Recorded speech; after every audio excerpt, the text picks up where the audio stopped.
Agora, neste exato momento, algo está acontecendo no nosso sistema solar que os cientistas ainda não conseguem explicar totalmente, e o relógio está correndo. Temos até o início de 2026 para encontrar respostas. Depois disso, a verdade desaparecerá no vazio para sempre. Chama-se 3 Atlas, o terceiro visitante interestelar confirmado no nosso sistema solar. Mas aqui vai o que seus telescópios não contam no telejornal da noite. Este objeto está se comportando de maneiras que desafiam tudo o que pensávamos saber sobre cometas. E alguns pesquisadores começaram a fazer perguntas que, há poucos anos, os teriam feito sair da sala aos risos. Vamos falar de água. 40 kg por segundo. É isso que o 3 Atlas está ejetando para o espaço agora mesmo. Para colocar em perspectiva, imagine uma mangueira de incêndio. Agora imagine 80 delas funcionando ao mesmo tempo, sem parar. Essa é a escala com que estamos lidando. Mas aqui está o problema, isso não deveria estar acontecendo. A distância é de 3 unidades astronômicas do Sol, 3 vezes a distância da Terra. A essa distância, a luz solar é dezenas de vezes mais fraca do que o que recebemos aqui. A temperatura é brutal, estamos a falar de menos 180 graus Celsius na sombra. O gelo de água não deveria sublimar ali. Deveria estar congelado, imóvel, completamente inerte. Ainda assim, o 3 Atlas jorra vapor de água como se estivesse na órbita terrestre. Quando o telescópio espacial Swift detectou em outubro a assinatura do radical hidroxila, o sinal das moléculas de água fragmentadas a se afastar do núcleo, os cientistas tiveram que conferir 2 vezes seus instrumentos. As leituras não faziam sentido. E até hoje não fazem.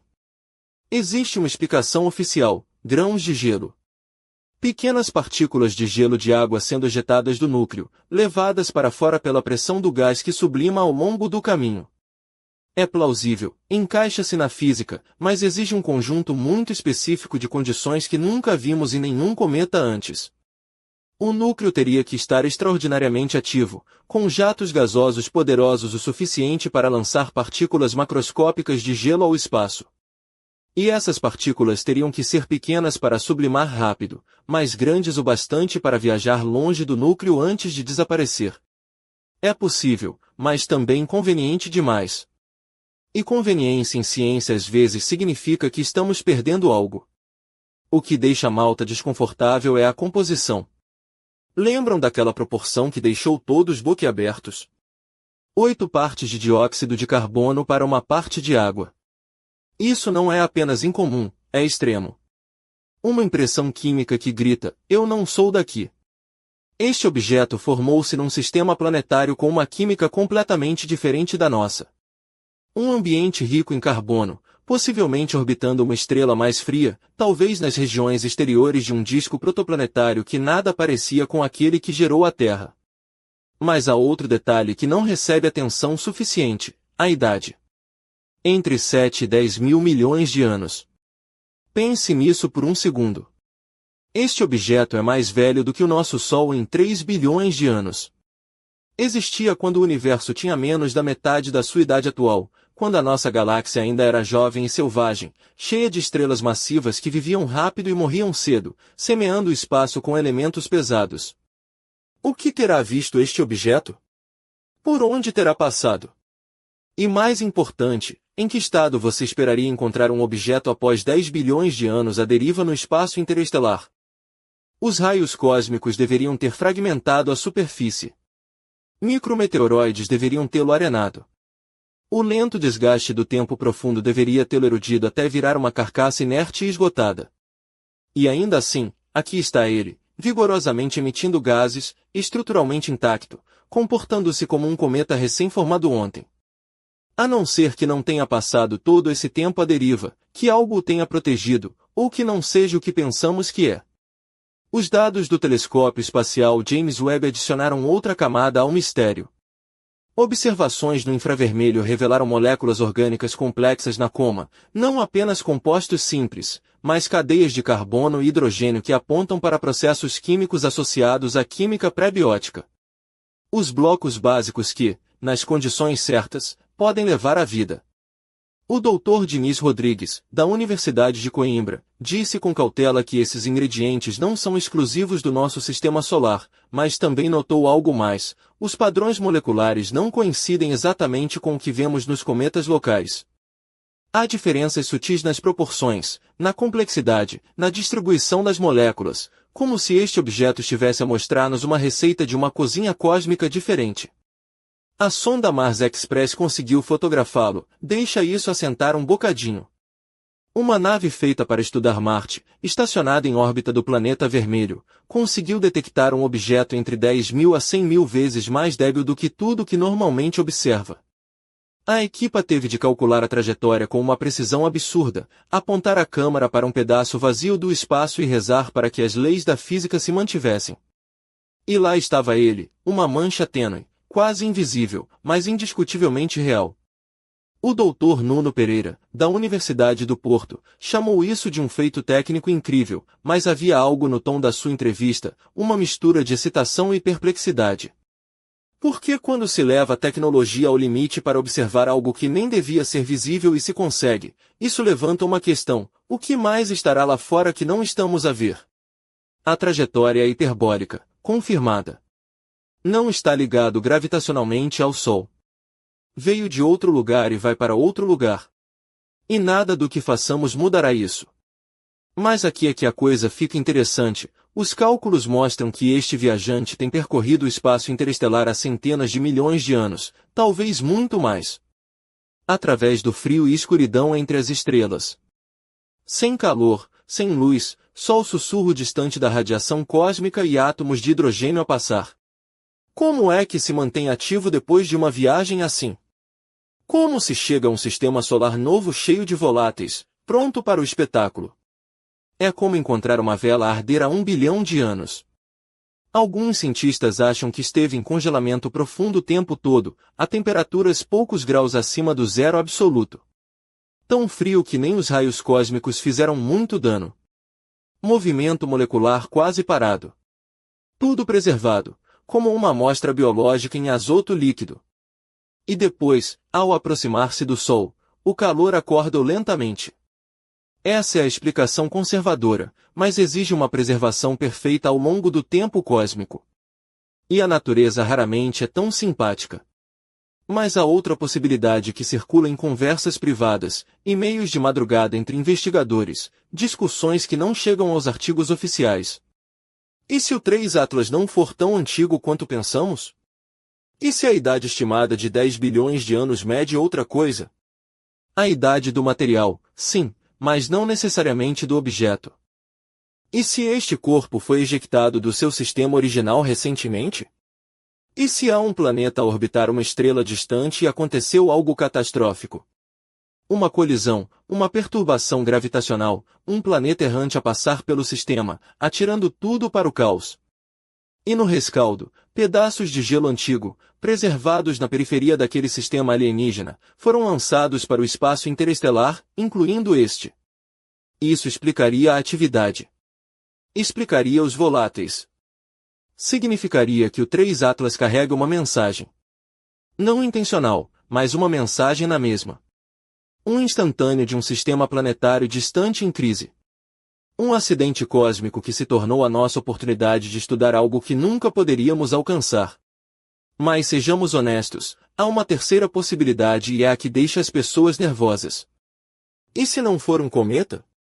A especulação começou silenciosa. Alguns fóruns de astronomia na internet, uns tópicos no Reddit misturando curiosidade genuína e imaginação selvagem. Mas depois mudou. A conversa entrou em espaços mais sérios, blogs acadêmicos, jornalistas científicos a fazer perguntas cuidadosas, e, inevitavelmente, os mídia mainstream começaram a cobrir o assunto. Será que o 3 Atlas é uma nave alienígena? Antes que revirem os olhos, deixem-me esclarecer, isto não é território de aliens ancestrais, pirâmides de cristal ou astronautas antigos. É sobre cientistas legítimos a olhar para dados que não encaixam nos modelos e a fazer perguntas incômodas, porque é isso que a ciência deve fazer. E é aqui que começa a verdadeira história. Quando penso no 3 Atlas, não consigo deixar de me lembrar do que a Maria, a minha colega astrônoma do Observatório do Pico, me disse outro dia: se este cometa fosse português, já teria tido direito a telenovela e tudo. Mas como é de outro sistema solar, é só ciência e mistério. E tem razão, aqui em Portugal, adoramos uma boa história, mesmo que seja sobre um pedaço de gelo a milhares de milhões de quilômetros. Mas o que torna o 3 Atlas tão fascinante é que, ao contrário dos cometas que conhecemos, ele tem uma rotação estranhamente estável. A maioria dos cometas gira descontroladamente como se tivesse tomado umas quantas imperiais a mais na tasca da esquina. Este, pelo contrário, roda suavemente, quase como um relógio suíço, ou melhor, como um relógio made in Portugal, daqueles que não falham mesmo depois de anos pendurados no sótão da avó. Esta estabilidade na rotação é estranha porque estamos a falar de um objeto que mede entre 2 e 6 quilômetros, um tamanho considerável, especialmente para um cometa que passou bilhões de anos a dançar sozinho no espaço interestelar. A luz que recebemos dele varia de forma tão metódica que parece que está programado para rodar daquele jeito, como se fosse uma máquina feita à medida, ou talvez um brinquedo antigo que alguém esqueceu no meio do espaço. E aqui é que as conversas na equipa ficam mais interessantes. O João, o técnico de instrumentos do observatório, até brincou: se este cometa é uma máquina, espero que tenha bateria para durar mais que o meu telemóvel. Rimo-nos, mas a verdade é que ninguém sabe explicar essa estabilidade rotacional. A física dos cometas não prevê isso. No meio destas investigações, a nossa atenção voltou-se para a composição química do 3 Atlas. Quando os dados iniciais chegaram, fiquei boquiaberto. A proporção de dióxido de carbono para a água é de 8 para 1, uma loucura para qualquer cientista que tenha estudado nosso sistema solar. Aqui, em Terra, os cometas são mais a moda antiga, dominados pela água, com o dióxido de carbono a fazer figuração. Este visitante alienígena fez questão de inverter o guião. Esta discrepância não é só um detalhe químico, é uma assinatura de um mundo completamente diferente. Imaginem um cometa que tenha vindo de um sistema planetário onde a estrela é mais fria, talvez uma anã vermelha ou laranja, e onde o gelo de carbono domina porque o gelo de água congela muito perto da estrela. Isso explica a composição estranha, mas levanta uma pergunta ainda maior: como é que este cometa mantém tanta atividade a 3 unidades astronômicas do Sol, onde a luz é fraca e o frio de rachar? Para contextualizar, 3 unidades astronômicas é quase o dobro da distância de Marte. É como se estivéssemos a tentar aquecer uma sardinha assada à sombra do pico da vara num dia de inverno, simplesmente não faz sentido. A água devia estar congelada, o dióxido de carbono idem, e este cometa está a cuspir água como se estivesse na praia da Nazaré em pleno agosto. Enquanto observávamos estas anomalias, a equipa decidiu intensificar o monitoramento. Instalamos câmaras em vários pontos do país, desde o Funchal até Alminho, e até combinamos esforços com colegas em Tenerife e no Chile. A ideia era garantir que não perdíamos nada, porque o 3 Atlas está a aproximar-se do periélio, o ponto mais próximo do Sol, marcado para o final de 2025. Quando a Sofia, a nossa especialista em espectroscopia, analisou as primeiras imagens feitas pelo James Webb, ficou fascinada. Descobriu moléculas orgânicas complexas na coma, não aquelas simples que se esperam, como o metano ou o formaldeído, mas cadeias longas de carbono e hidrogênio que poderiam ser os precursores da vida. Isso fez com que o grupo inteiro ficasse em silêncio por alguns minutos, como se estivéssemos todos a ouvir um segredo antigo do universo. E não pensem que a Sofia se vestia de qualquer maneira naquele dia.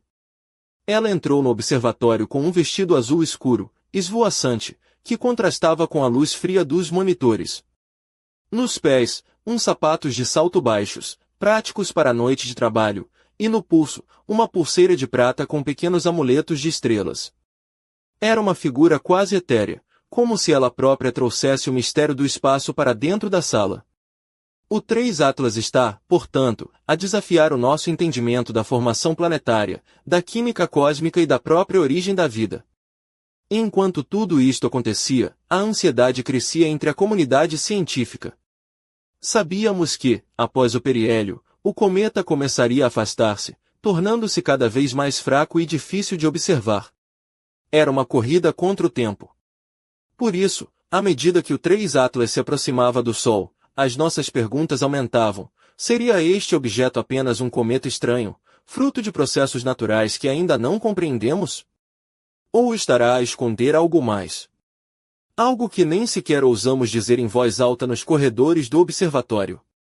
Enquanto as estrelas brilhavam silenciosas sobre nós, uma coisa era certa: o 3 Atlas não nos daria respostas fáceis. E eu sabia que, qualquer que fosse o desfecho, esta história estava longe de terminar. Porque, no fundo, ainda havia uma pergunta que nos perseguia a todos, e que só se revelaria quando o relógio marcasse o momento crítico. E assim, sob o céu limpo da Serra da Estrela, o nosso olhar continuava fixo naquele ponto tênue no firmamento, esperando para desvendar o que o universo nos queria contar. Naquela noite fria em Viseu, enquanto o vento sussurrava entre as ruas estreitas da cidade, eu não conseguia tirar o 3 Atlas da cabeça. O objeto misterioso, a mais de 450 milhões de quilômetros daqui, parecia carregar segredos que desafiavam toda a nossa ciência. E, no entanto, eu estava ali, com uma chávena de café quente na mão, a tentar decifrar aquilo que a tecnologia nos mostrava, enquanto o relógio fazia tic-tac e a verdade se aproximava, implacável. A equipe estava exausta, mas determinada. Cada novo dado trazia mais perguntas do que respostas. E foi nesse clima de tensão que conheci a Inês, uma jovem astrofísica de Coimbra, que tinha uma presença que iluminava a sala, literalmente. Naquela noite, trajava um vestido vermelho escuro, de seda leve, que dançava com o movimento dela enquanto caminhava entre os computadores. Nos pés, uns sapatos pretos de salto alto, discretos mas elegantes, no pescoço, um colar fino com um pequeno pendente em forma de estrela cadente, quase como se ela quisesse atrair a sorte para aquela jornada incerta. Sabes, disse-me, com um sorriso meio travesso, se este cometa fosse um cliente num café, já lhe teria pedido para se sentar e contar a sua história. Mas ele continua ali, calado, a cuspir água e dióxido de carbono, como se nada fosse. Ela tinha razão. O 3 Atlas era um enigma que não se deixava decifrar facilmente. As imagens do telescópio espacial James Webb mostravam algo que parecia contradizer as leis da física, um objeto com uma composição química tão estranha e uma atividade tão intensa que parecia desafiar as regras do frio extremo do espaço interestelar. A água ser expelida a 40 kg por segundo, a essa distância do Sol, parecia um truque de ilusionismo cósmico. E o dióxido de carbono em proporções nunca vistas antes, 8 vezes mais do que a água, fazia-nos questionar se estávamos a olhar para um cometa ou para um fragmento de um mundo completamente diferente.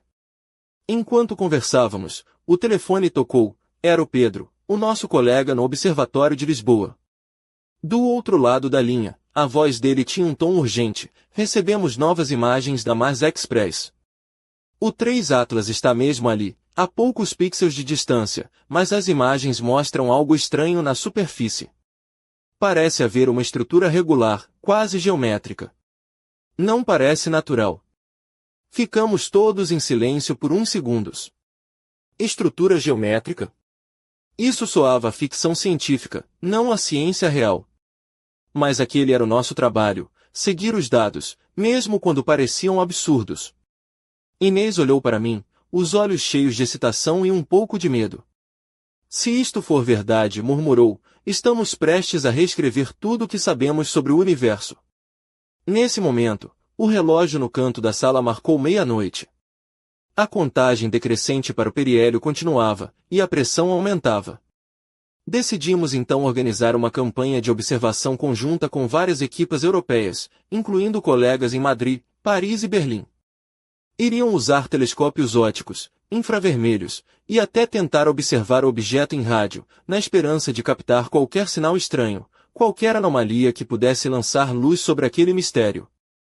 Enquanto preparávamos tudo, percebia que o 3 Atlas já tinha deixado de ser apenas um objeto de estudo para se transformar numa obsessão coletiva. Era como se, de repente, todos estivéssemos à espera de uma revelação que mudasse a nossa visão do cosmos para sempre. Naquela madrugada, saí para o terraço do observatório, olhando para o céu estrelado. A lua estava minguante, quase tímida, e as estrelas pareciam brilhar com uma intensidade diferente, como se também estivessem a segurar a respiração. Pensei no 3 Atlas, naquele visitante silencioso e antigo, que viajou bilhões de anos através do vazio, carregando uma história que ninguém ainda conseguia ler. Perguntei-me se, lá no fundo, ele sabia que estávamos a observá-lo. Se ele estava a preparar algo para o momento em que estivesse mais próximo do Sol,